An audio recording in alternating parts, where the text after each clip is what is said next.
지금 이 영상을 역재생한다고 상상해 보십시오. 테이블 위에서 천천히 식어가던 커피가 갑자기 뜨거워지기 시작합니다. 주변 공기는 차가워지고 피어올랐던 김이 컵 안으로 빨려 들어갑니다.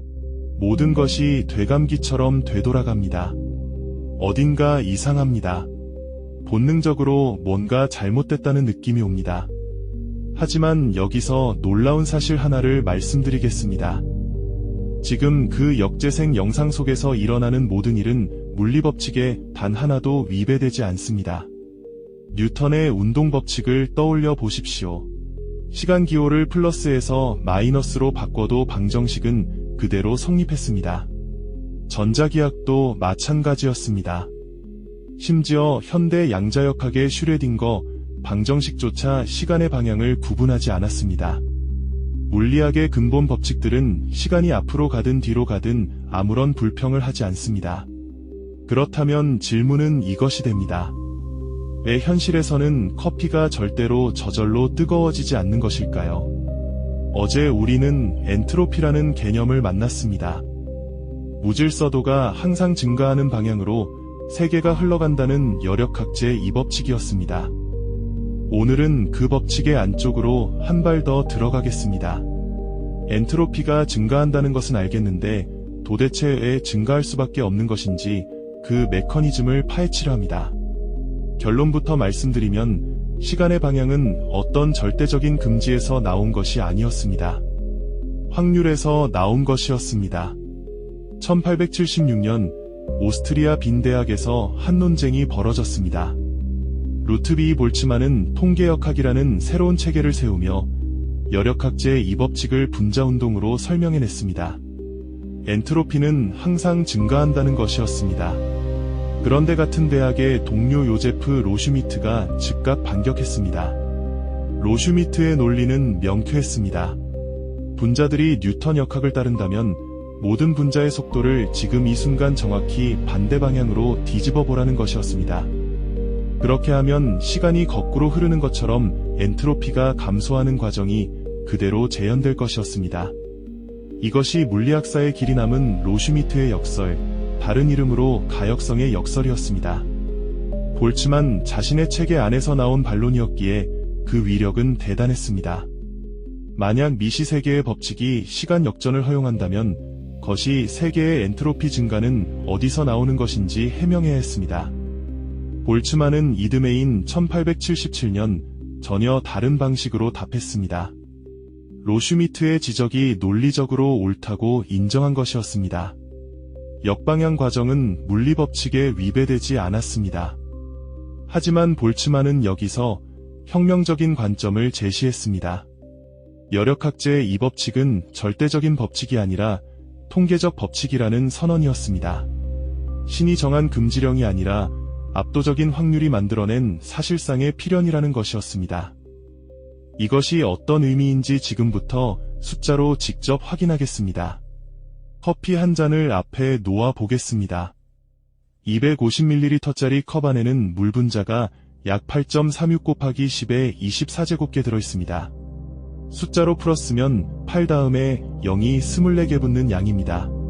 이 분자들 각각은 서로 다른 위치와 속도를 가지고 끊임없이 움직이고 있었습니다. 우리가 온도계를 넣어서 측정하는 80도라는 숫자는 이 어마어마한 수의 분자들이 가진 평균 운동 에너지를 하나의 값으로 압축한 것이었습니다. 물리학에서는 이 거대한 분자 집합의 구체적인 배열 하나하나를 미시상태라 부릅니다. 그리고 온도나 압력처럼 우리가 측정할 수 있는 값을 거시상태라 부릅니다. 중요한 것은 거시상태 하나를 만들어내는 미시상태의 수였습니다. 쉽게 말해 똑같이 80도라는 온도를 보여주더라도 분자 하나하나의 위치와 속도 조합은 천문학적으로 많은 경우의 수를 가지고 있었습니다. 이 경우의 수가 바로 엔트로피의 정체였습니다. 이제 핵심으로 들어가겠습니다. 커피가 80도이고 주변 공기가 20도인 상태, 즉 온도 차이가 존재하는 거시상태를 만들어내는 미시상태의 수를 N1이라 하겠습니다.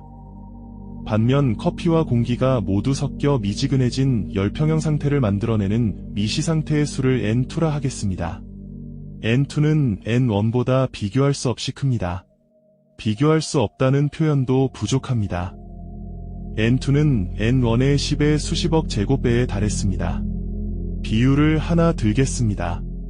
주사위를 10의 24제곱개 동시에 던진다고 상상해 보십시오. 전부 6이 나올 확률이 있기는 있습니다. 0은 아닙니다. 하지만 그 확률은 상상할 수 있는 모든 작은 수보다 더 작았습니다. 커피가 저절로 다시 뜨거워지는 것은 바로 이 수준의 확률이었습니다. 물리적으로 불가능한 것이 아니었습니다. 확률적으로 불가능한 것이었습니다. 법칙이 금지한 것이 아니라 숫자가 허락하지 않은 것이었습니다. 이 확률이 얼마나 작은지 한 가지 방법으로 더 보여드리겠습니다. 19세기 프랑스 수학자 앙리 푸엥카레는 유한한 개가 충분히 오래 기다리면 원래 상태에 가깝게 되돌아온다는 정리를 증명했습니다. 이것을 푸엥카레 회귀정리라 합니다. 문제는 그 충분히 오래라는 시간이었습니다. 거시적 시스템, 예를 들어 커피 한 잔 정도의 분자수에서 회귀 시간은 대략 10의 10의 23제곱년으로 추정되었습니다. 이 숫자가 얼마나 큰지 비교해 보겠습니다. 우주의 나이는 약 138억 년, 초 단위로 환산하면 약 4.3 곱하기 10의 17제곱초였습니다. 관측 가능한 우주에 존재하는 모든 원자의 수는 약 10의 80제곱개였습니다. 80이라는 숫자도 충분히 거대해 보입니다. 그런데 커피가 저절로 뜨거워지기를 기다리는 시간의 지수는 10의 23제곱이었습니다. 10의 80제곱과 10의 10의 23제곱은 비교 자체가 성립하지 않았습니다. 하나는 일상적인 큰 수이고 다른 하나는 숫자라는 개념의 바깥에 있는 것이었습니다. 한 번 더 풀어서 말씀드리겠습니다. 우주가 탄생한 이후 매 초마다 한 번씩 시도한다고 가정해 보십시오. 그래도 10의 17제곱번밖에 시도하지 못합니다. 커피가 우연히 뜨거워지는 사건 한 번을 목격하려면 이 우주가 태어나고 죽기를 상상도 못할 횟수만큼 반복해야 했습니다. 이것이 볼츠만이 말한 압도적 확률의 실체였습니다.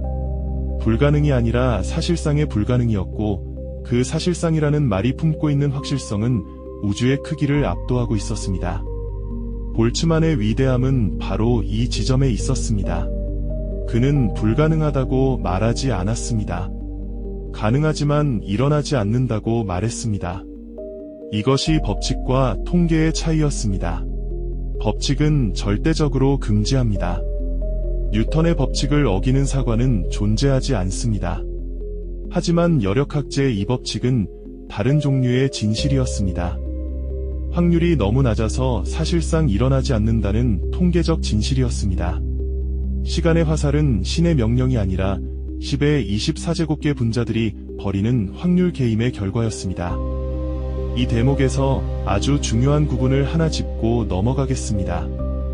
볼츠만의 공식을 보면 엔트로피 S는 볼츠만 상수 K의 미시상태 수 W의 자열로그를 곱한 값이었습니다. 어제 말씀드렸던 바로 그 공식, 볼츠만의 묘비에 새겨진 S=K 로그 W가 여기서 작동하고 있었습니다. 엔트로피가 높은 상태란 그 상태를 만드는 방법이 압도적으로 많다는 뜻이었고, 분자들이 무작위로 움직이면 당연히 방법이 더 많은 쪽으로 갈 확률이 높았습니다. 시간의 방향을 만드는 것은 이 비대칭이었습니다. 과거에서 미래로 간다는 것은 미시상태의 수가 적은 쪽에서 많은 쪽으로 이동한다는 뜻이었습니다. 거꾸로 가는 것은 미시상태의 수가 많은 쪽에서 적은 쪽으로 이동하는 것이었고, 그 확률은 분자 수가 늘어날수록 기하급수적으로 작아졌습니다.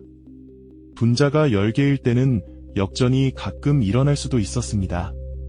하지만 분자가 10의 24제곱개가 되면 역전의 확률은 사실상 0이 되었습니다.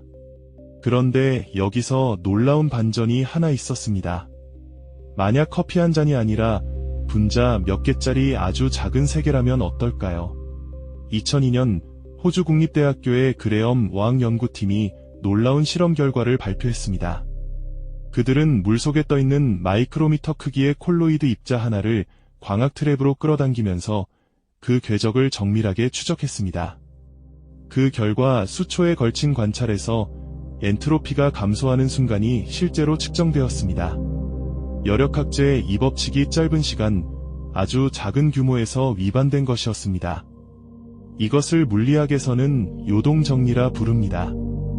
이 발견은 오늘 이야기의 핵심을 실험으로 증명해 주었습니다. 입자가 소수인 세계에서는 확률의 언덕이 낮았습니다.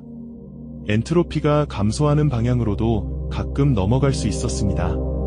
하지만 그 입자가 10의 24제곱계로 불어나면 언덕은 우주의 크기를 넘어서는 높이가 되었습니다. 시간의 화살은 규모의 문제였습니다. 2025년 초 영국 서리대학교의 토머스 거프 연구팀은 이 이야기를 양자세계로 확장했습니다. 그들은 개방 양자 시스템에서 서로 반대 방향의 시간의 화살이 동시에 나타날 수 있다는 수학적 증거를 네이처 사이언티픽 리포츠에 발표했습니다. 양자 수준에서는 시간이 한 방향으로 고정되어 있지 않을 수 있다는 결론이었습니다. 분자 하나의 세계에서는 시간이 양방향이었습니다. 그것이 거대한 수로 모이면 한 방향이 된 것이었습니다. 이것이 오늘의 결론입니다. 시간의 화살은 숫자가 만들었습니다. 물리 법칙은 시간이 앞으로 가야 한다고 명령하지 않았습니다. 분자 하나하나의 움직임은 앞으로도 뒤로도 자유로웠습니다. 하지만 10의 24제곱계가 모이는 순간 확률의 비대칭이 시간의 방향을 강철처럼 고정시켰습니다. 우리가 경험하는 시간의 흐름은 이 압도적 비대칭이 만들어낸 가장 완벽한 환상이었습니다.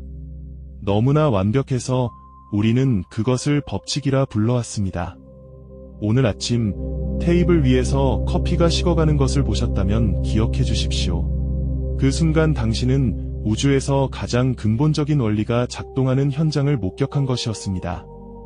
커피가 식는 것은 신의 명령이 아니었습니다. 10의 24제곱계 분자들이 벌이는 확률 게임에서 뜨거운 쪽이 이길 확률이 우주의 나이보다 긴 시간 동안 단 한 번도 실현되지 않을 만큼 낮았을 뿐이었습니다. 물리 법칙은 시간의 방향을 몰랐습니다. 시간의 화살을 만든 것은 법칙이 아니라 확률이었습니다. 그런데 여기서 한 가지 질문이 남습니다.